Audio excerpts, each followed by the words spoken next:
Hi hello welcome back to చల్లగాలి YouTube channel. ఈరోజు discuss చేసుకునే topic deputy CM versus deputy CM. Andhra deputy CM versus Tamil Nadu కాబోయే deputy CM. So మీరు already చూసే ఉంటారు, చాలా రోజుల నుంచి 1 వీక్ నుంచి సుప్రీంకోర్టు మన తిరుపతి లడ్డు గురించి డిస్ప్యూట్ జరిగింది. సో ఆ డిస్ప్యూట్ గురించి పవన్ కళ్యాణ్ గారు ఏ రకంగా మూవ్ ఆన్ అవుతున్నారు, కోర్టు ఏ రకంగా తీర్పిస్తుందని షార్ట్ అండ్ స్వీట్గా అసలు Tamil Nadu deputy CM Andhra deputy CM అని ఎందుకు పెట్టాల్సి వచ్చింది, సో వాటి గురించి డిస్కస్ చేసుకుందాం, డీప్గా వెళ్దాం. సో మీకు ఆల్రెడీ తెలిసే ఉంటుంది, చంద్రబాబు నాయుడు గారు ప్రెస్ మీట్ పెట్టి లడ్డూలో కల్తీ జరిగింది అని చెప్పి ప్రెస్ మీట్ పెట్టారు.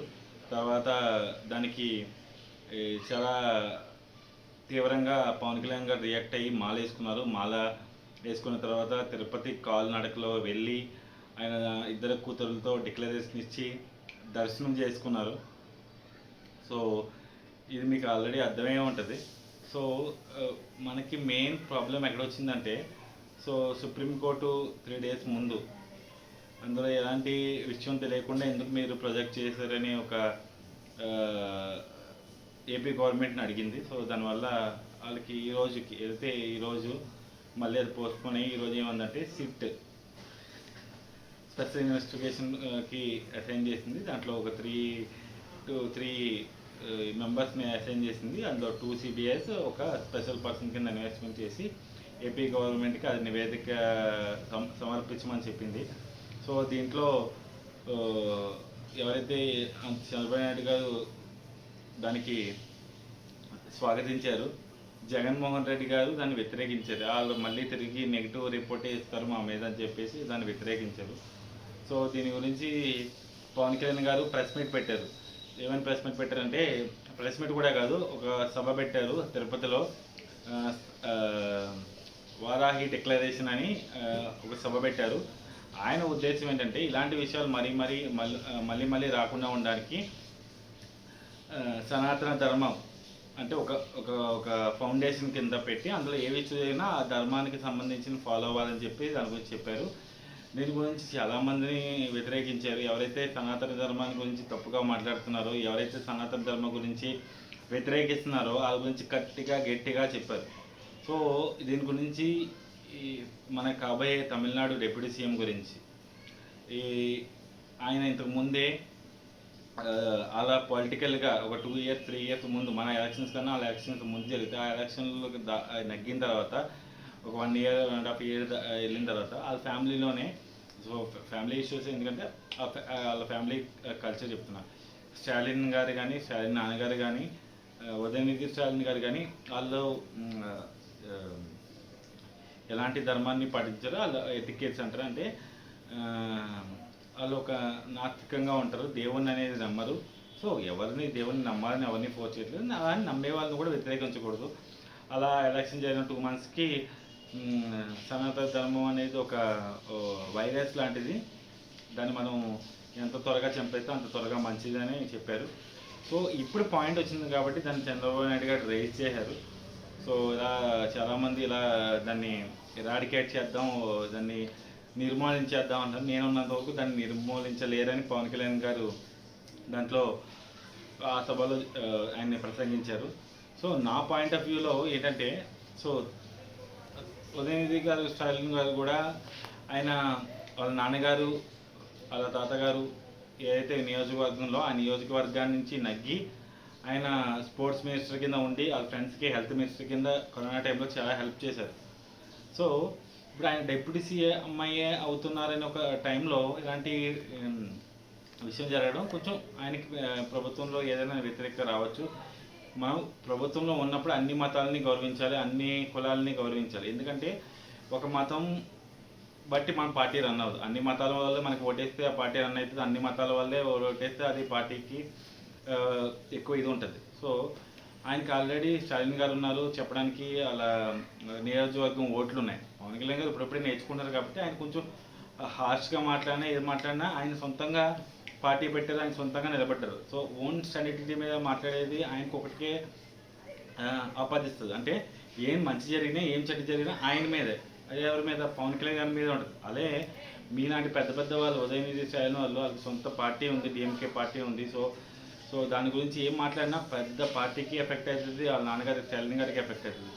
ఇంట్లో విచిత్రం ఏంటంటే వాళ్ళ మమ్మీకి నేను చాలా ఇంటర్వ్యూలో చూసిన, చాలా వరకు ఆవిడకి దైవభక్తి ఉంది. సో ఆ దైవభక్తి వల్ల వీళ్ళని పాజిటివ్గా నడుపుతుందని నేను అనుకుంటున్నా. సో నాకు తెలిసినంత వరకు అన్ని ధర్మాలని మనం గౌరవించాలి. సో పవన్ కళ్యాణ్ గారు ఇప్పుడు లడ్డు ఇష్యూ ఉంది, ఎవరు తప్పో ఎవరు రైటో తెలియదు, కోర్టులో ఉంది బాల్. సో కోర్టు ఖచ్చితంగా దాని గురించి రియాక్ట్ అవుతుంది, ఎవరి తప్పు అయినా దాన్ని శిక్షించబడుతుంది. ఎందుకని చాలా లక్షల మంది కోట్లు, 1,00,000 కోట్లు, లేదా నార్త్ ఇండియన్స్లో ఒక 1000 కోట్లు లేదా 10,000 కోట్లకి సంబంధించిన ఒక సెన్సిటివ్ విషయం. నిజంగా తప్పు జరుగుంటే అది తప్పు చేసిన వాళ్ళని శిక్షించాలి, ఆ తప్పుని ప్రేరేపించిన వాళ్ళని శిక్షించాలి, ఆ తప్పు జరిగినప్పుడు కళ్ళు మూసుకొని ఉన్న వాళ్ళని కూడా శిక్షించాలి. సో ఒకవేళ తప్పు జరగకుండా ఉంటే ఆ తప్పు జరిగిందని చెప్పిన వాళ్ళని కూడా శిక్షించాలి, అది చంద్రబాబు నాయుడు గారు కానీ పవన్ కళ్యాణ్ గారిని కానీ. కానీ ఇప్పుడు మనం కూర్చొని చాలామంది వరకు ఉన్న ఏదైతే ఉందో చిన్న సెన్సిటివ్ టాపిక్ని చాలామంది ఇప్పుడు తిరుపతి వెళ్ళి ఆ లడ్డు తిన్నప్పుడల్లా అదే మైండ్లోకి వస్తుంది. సో మనం ఎందుకు అది ఆ మైండ్లో పెట్టడానికి, అది మన మైండ్లో పెట్టి దాన్ని మనం ఎందుకు ఇది చేయాలి, అది కరెక్ట్ కాదు కదా.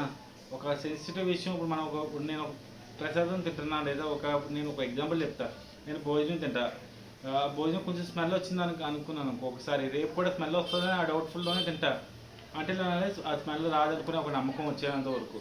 సో అలాంటి చిన్న చిన్న విషయాలు మనం ఖచ్చితంగా ఎక్కువ స్ప్రెడ్ చేయకూడదు.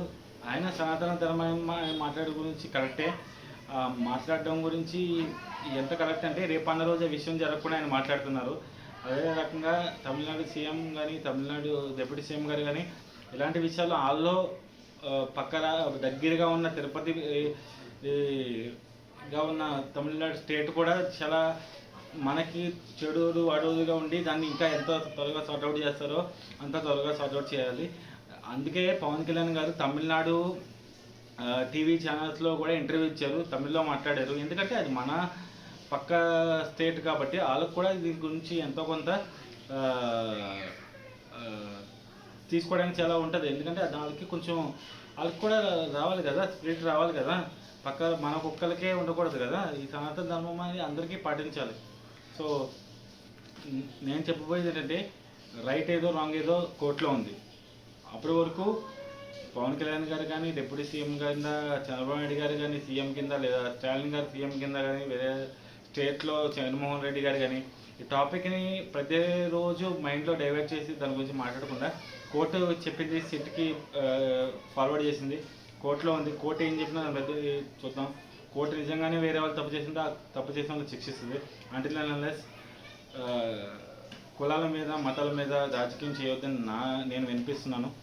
సో దీని గురించి నేనేమైనా తప్పుగా మాట్లాడినా, వేరే వాళ్ళ గురించి తప్పుగా మాట్లాడినా నన్ను క్షమించండి. సో నేను ఓన్లీ మన మతాలని మన కులాలని గౌరవించాలని నేను ఈ వీడియో చేస్తున్నా. ఎందుకంటే చిన్న సెన్సిటివ్ విషయం మనం ఖచ్చితంగా కరెక్ట్గా మాట్లాడితేనే జనాల్లోకి వెళ్తుంది. సో దీని గురించి ఎలాంటి అపోహలు పెట్టుకోకండి, ధర్మం గెలుస్తుంది. సో ధర్మం మీద నిలబడండి. సో దీని గురించి నేను ఇంకెక్కువ మాట్లాడాలనుకోవట్లేదు. సో నేను ఒకటే అనుకున్నాను, save Tirupati, save laddu, save సనాతన ధర్మం. ఓకే, ఇంతవరకు నా కంటెంట్ నచ్చుంటే లైక్ చేయండి, షేర్ చేయండి, సబ్స్క్రైబ్ చేయండి. సో నేను ఇంకా ఇలాంటి వీడియోస్ మరిన్ని చేయడానికి నాకు హోప్ ఉంటుంది.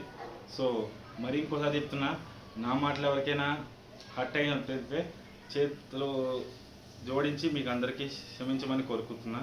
ఇట్లు చల్లగాలి. Subscribe, like, share.